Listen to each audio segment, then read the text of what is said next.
Hello everyone, welcome to Think Global Education Services SAT Math class. Now guys, this is a third video on a series of functions and polynomials. So in the last video we learned about functions. Now in this video we'll be talking about parabola. So as I already told in the first equation, there are two types of equation, that is a linear equation and a quadratic equation. And whenever we try to draw a quadratic equation on the graph, we always get a parabola.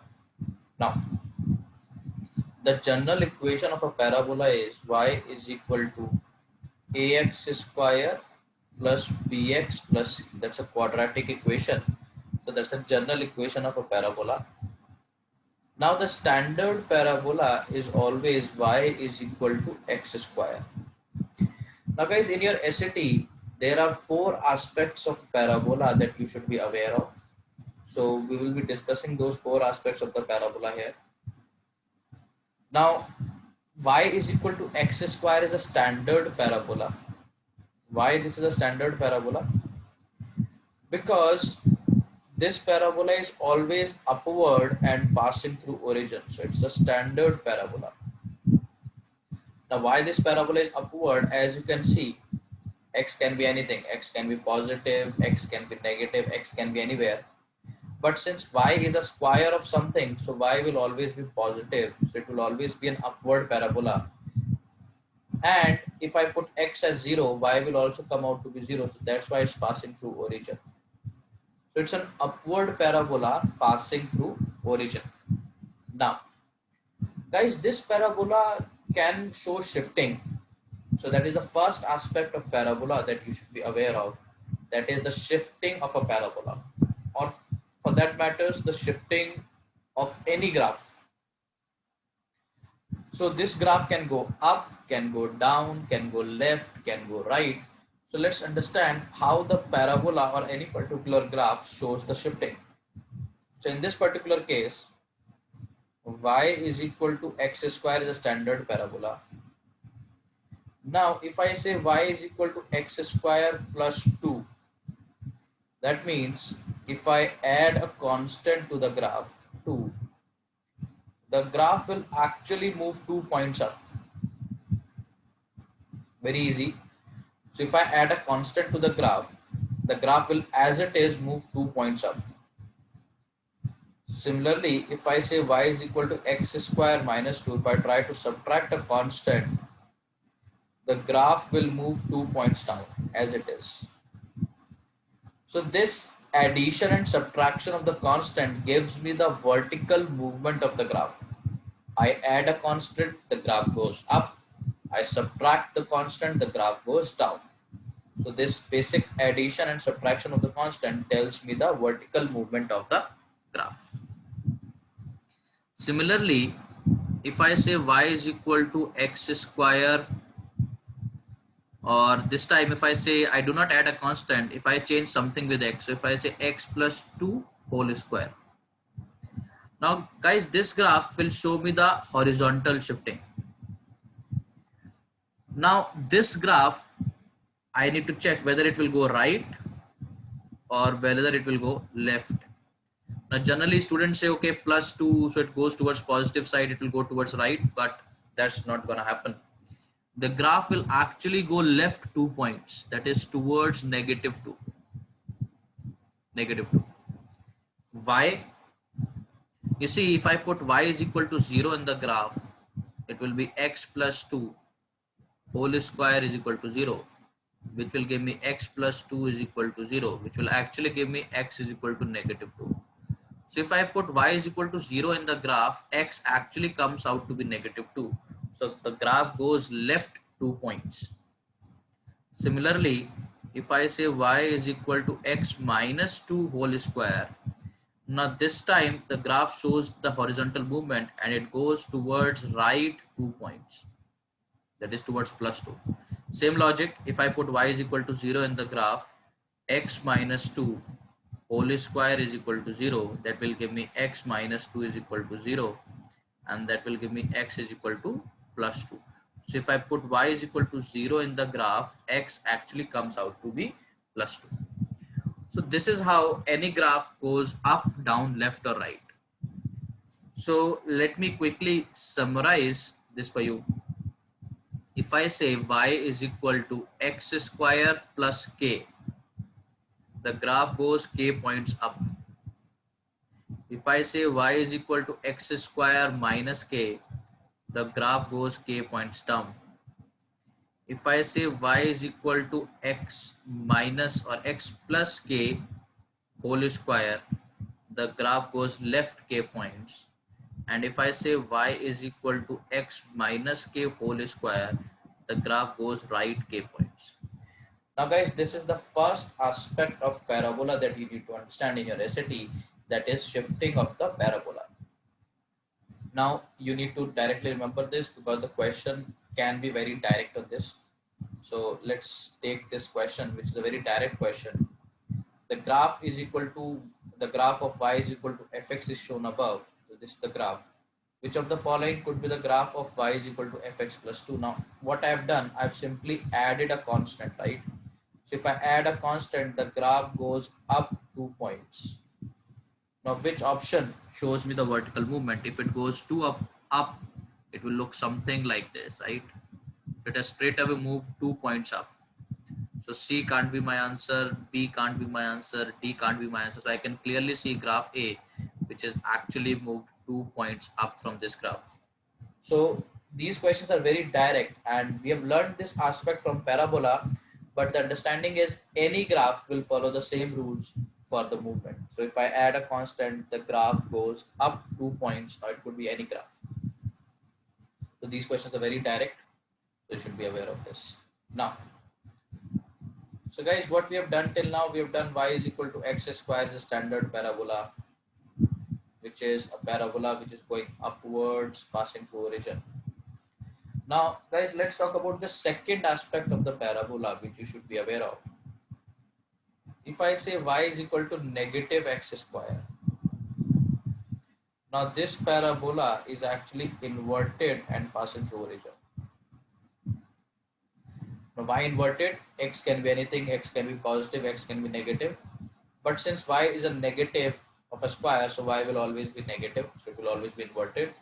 And again, if I put x is equal to 0, y will also be equal to 0, so passing through origin. So it's a inverted parabola passing through origin. Now, guys, whether the parabola is upward or downward, that is only and only dependent on the sign of A. You acknowledge that's a general equation of a parabola. In the first parabola, y is equal to x square. What's the value of A here? So in the first equation, the value of A is 1. That is positive. So if A is positive, it will always be an upward parabola. And in this case, what's the value of A? A is negative 1.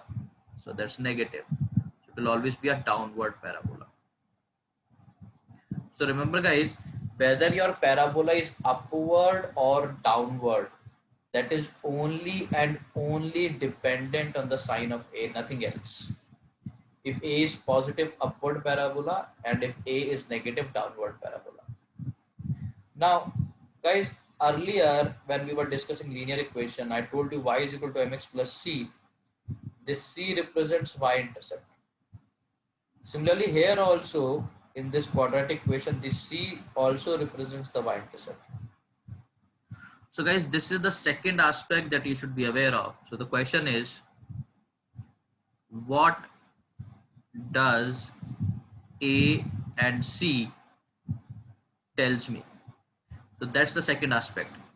A tells me whether the parabola is upward or downward. If A is positive, upward parabola. If A is negative, that's a downward parabola. And C tells me the y-intercept, where it will cut the y-axis. So this is the second aspect that you should be aware of in a parabola, that what does A and C tells you. So I hope the second aspect is clear.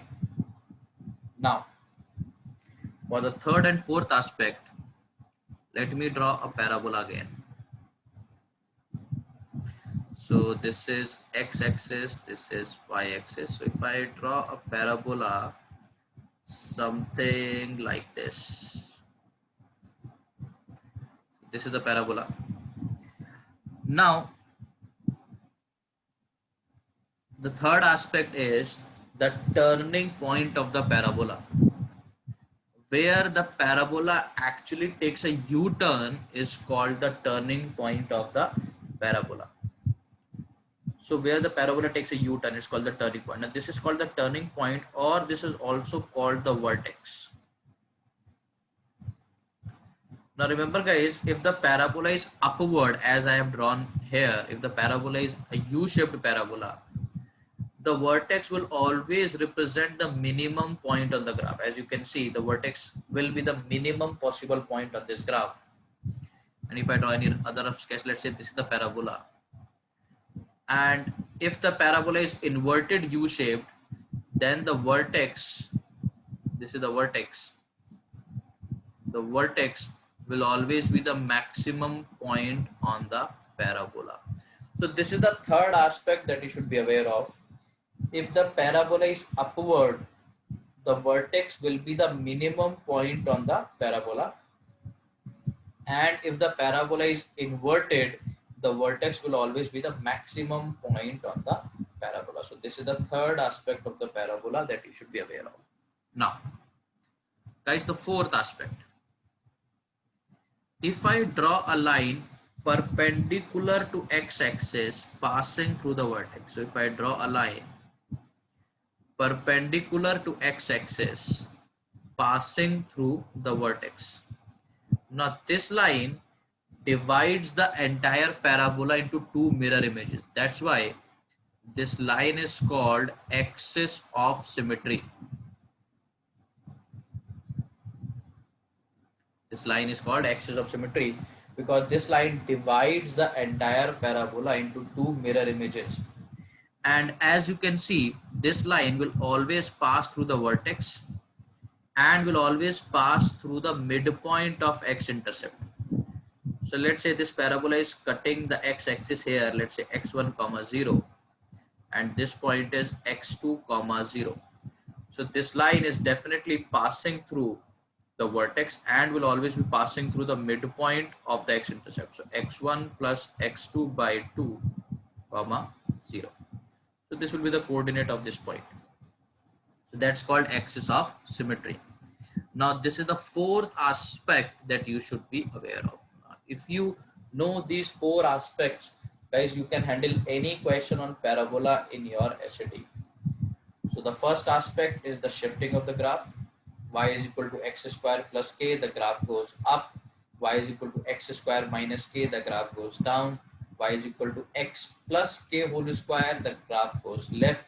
Y is equal to x minus k whole square, the graph goes right. What does A and C tells you? A tells me whether the parabola is upward or downward. If A is positive, upward parabola. If A is negative, downward parabola. C tells me the y-intercept, where it is hitting the y-axis. And vertex is always the minimum point on the parabola if the parabola is upward. If the parabola is inverted, the vertex will always be the maximum point. And the fourth aspect is the axis of symmetry. If you draw a line perpendicular to x-axis passing through the vertex, this line divides the entire parabola into two mirror images. That's why it's called axis of symmetry. It will always pass through the vertex and it will always pass through the midpoint of the x-intercepts. So these are the four aspects. Now guys, let's take one example and understand all these four aspects. So if I give you an equation, let's say y is equal to x square plus 5x plus 6. Now guys, in your SAT, of course, you don't have to draw the parabola, but if you are able to do so, that means there is no place for any doubt. Everything will be very crystal clear. So if this is the equation, I want to figure out all the four things. I want to know what is the y-intercept of this graph. I want to know what is the x-intercept of this graph. I want to know the axis of symmetry. I want to know what is the axis of symmetry of this graph. and I want to know the vertex also.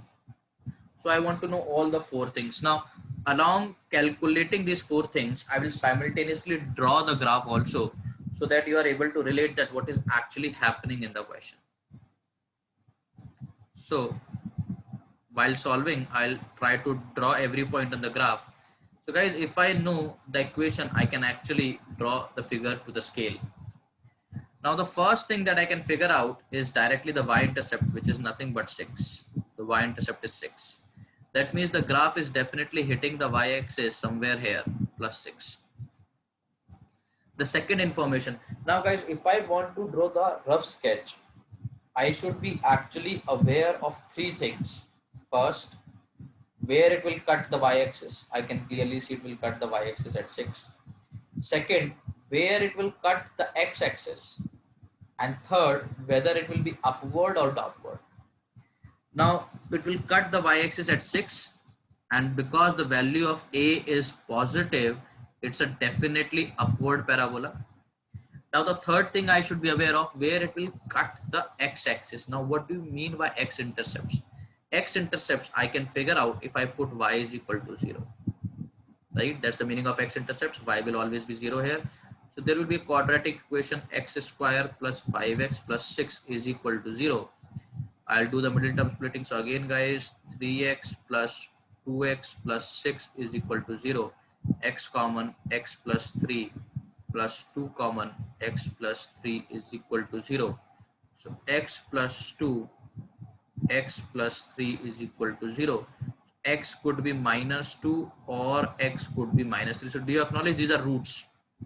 So these are roots. So guys, one point to understand here, roots are nothing but the x-intercept only.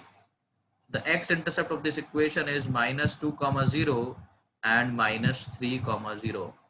So these are nothing but the roots. That means it will cut the x-axis at somewhere here, negative 2 and negative 3.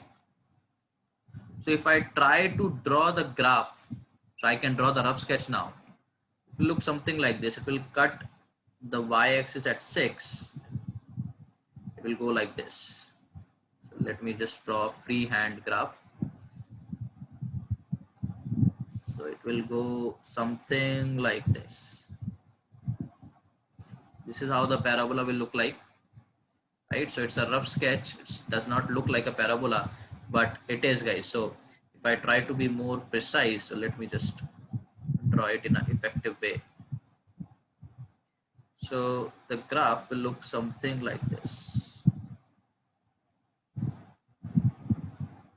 This is how the graph will look like. We'll cut the y-axis at plus 6, right? So it will cut the x-axis at negative 2 and negative 3. So I got the y-intercept, I got the x-intercept. Now what is the next thing I can calculate? I can calculate the axis of symmetry. I told you guys the axis of symmetry will always pass through the vertex and will always pass through the midpoint of x-intercept.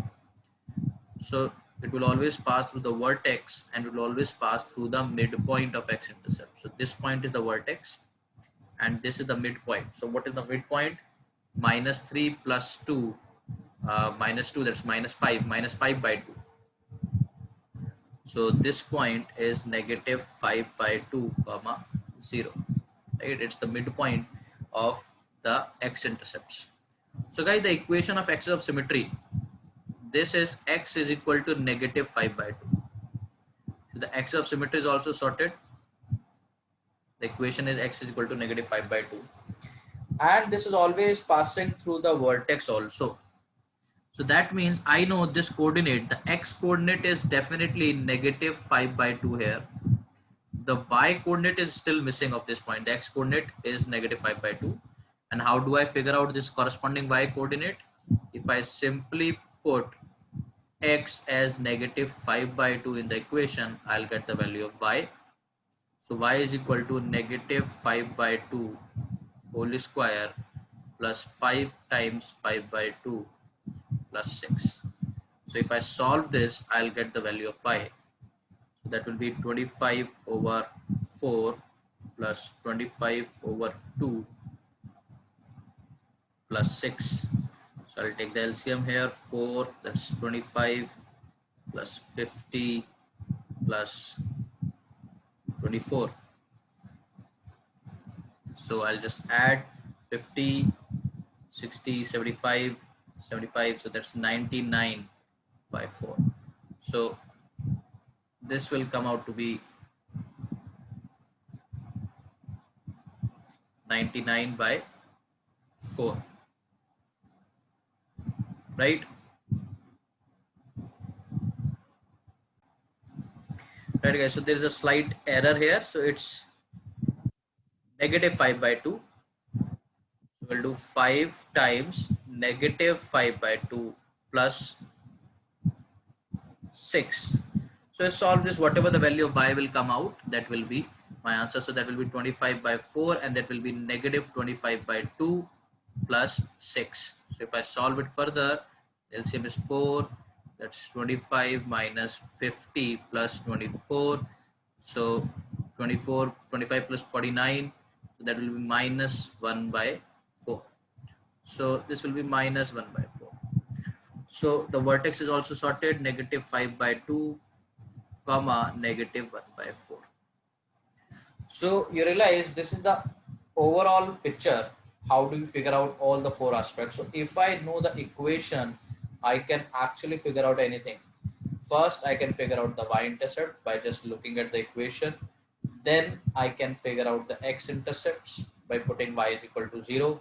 Then I can just take the midpoint, figure out the axis of symmetry, and then I can put that axis of symmetry back into the equation and I can figure out the vertex. Right? Now, guys, this is the overall subjective thing, but there is one shortcut also to figure out the vertex. So do you acknowledge here, if I want to figure out the vertex will always be the last step. Okay, so you'll figure out the x-intercept, then you'll take the midpoint, figure out the axis of symmetry, and then you figure out the vertex. But we can directly figure out the vertex by just looking at the equation, because there is directly a vertex form, which is y is equal to a x minus h whole square plus k. So if I directly write down the equation in this form, h comma k directly represents the vertex. So this is also called a whole square form. Okay, that's directly called the vertex. And guys, we can just, if I say y is equal to x square plus 5x plus 6, I can convert any quadratic equation into the whole square form. How do we do that? Very easy. You take the coefficient of x. What's the coefficient of x? 5. I don't need the sign, I just need the magnitude. The coefficient is 5. You do its half, that is 5 by 2. Add the square, subtract the square. That will never create any impact in the equation. Why we did that? Because the first 3 terms will always become a perfect whole square form. This is nothing but x plus 5 by 2 whole square minus, this will be 25 over 4 plus 6. So when I solve this, it will be x plus 5 by 2 whole square, and this will be minus 1 by 4. So you notice what I have done, I have converted this quadratic equation into this vertex form, and I can directly compare the vertex. So according to this equation, what's the value of h? H is negative 5 by 2, and what's the value of k? That is negative 1 by 4. So from here, the vertex will directly be h comma k, that is negative 5 by 2 and negative 1 by 4, which I already get from here. So that's a direct way to figure out the vertex, which is called the vertex form. So if the question asks me the vertex, I really don't have to do, or I don't have to follow all the steps. I don't have to figure out the x-intercepts, then the axis of symmetry, and then the vertex. I can directly convert the equation into the vertex form and figure out the vertex. So guys, let's see a couple of questions here and try to relate the aspect. This is a quadratic equation given to me. The graph of the equation above in the x-plane is a parabola. So you see, they are directly asking the vertex. The vertex is p comma q. I want the value of pq. So if I figure out the vertex, I'll multiply them and I'll get the value. So let's directly figure out the vertex, guys. So here I'll keep this a outside. I'll directly multiply this to form a quadratic equation. X square minus 4x plus 6x minus 24. So this will be a x square plus 2x minus 24. So that's a quadratic equation. Now I just told you how do we convert a quadratic equation into the vertex form. I'll keep this a outside, otherwise I'll get confused. I'll simply convert this quadratic equation into the vertex form. How can I do that? I'll take the coefficient of x, which is 2, do its half, add the square, subtract the square. That will not create any impact in the equation. The first three terms will always become a perfect whole square form. So a, this will become x plus 1 whole square minus 1 minus 24, that will be negative 25. Now I will multiply this a inside, so this will be a x plus 1 whole square minus 25a. Now if I compare this equation with y is equal to a x minus h whole square plus k, which is a vertex form, I can clearly see what is the value of h, negative 1. What is the value of k, negative 25a. So the vertex will be negative 1 minus negative 25a, where here the vertex is p comma q. So this will be p and this will be q. So what will be the value of pq? Negative 1 times negative 25a. That will be positive 25a, and that's option number C.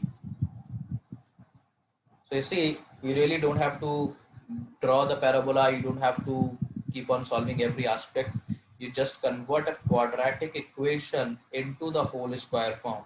Directly look at h and k, you will get the vertex, and then you can multiply them and figure out the value of p, q. I hope this question is clear. Now guys, one more question on the similar grounds. So here you see they have given me a quadratic equation and they have given me a linear equation. They are asking me how many solutions. When they give me two graphs, guys, the solution simply means point of intersection. So how many point of intersection these two graphs will have, and how do we figure out the point of intersection? We simply solve. So one equation is y is equal to x square plus x minus 6. Another equation is y is equal to x plus 1. I will solve them. So here I'll simply equate x square plus x minus 6 is equal to x plus 1. X and x gone. X square is equal to 7. X will be plus minus root 7. So as you can see, there is plus root 7 and there is negative root 7. So there are two solutions. So I get two solutions. Now this question was pretty easy because I'm directly able to solve it and I get two solutions here. So I hope this question is pretty straightforward. We have two graphs, we solve them. I directly got two values, plus root 7 and the negative root 7, and these are the two real values, so two solutions that I get. But let's try a slightly complicated question on the same ground to understand one point. Here also they are asking me the same thing, how many solutions. One graph is minus x minus 5 whole square. Another graph is x plus 100. I'll simply solve them. I'll open the whole square here. X square plus 25 minus 10x is equal to x plus 100.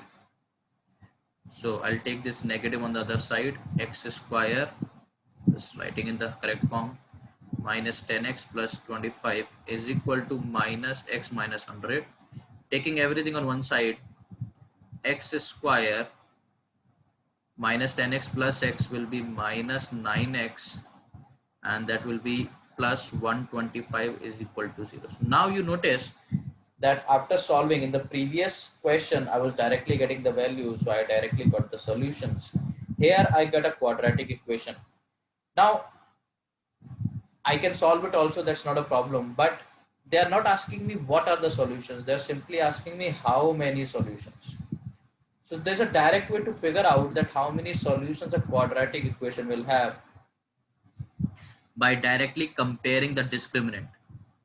A discriminant is denoted by D. If the discriminant, which is actually b square minus 4ac, so that's called discriminant.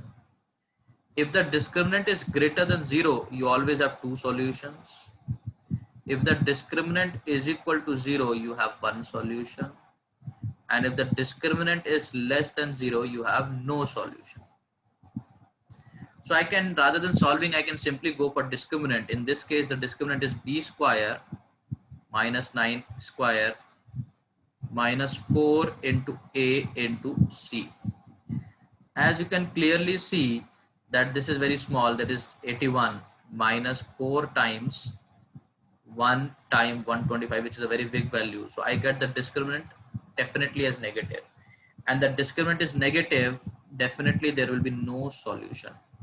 So rather than wasting your time in solving the equation, you can directly figure out, and if you try to solve, you'll never get a real value because I have no solution here.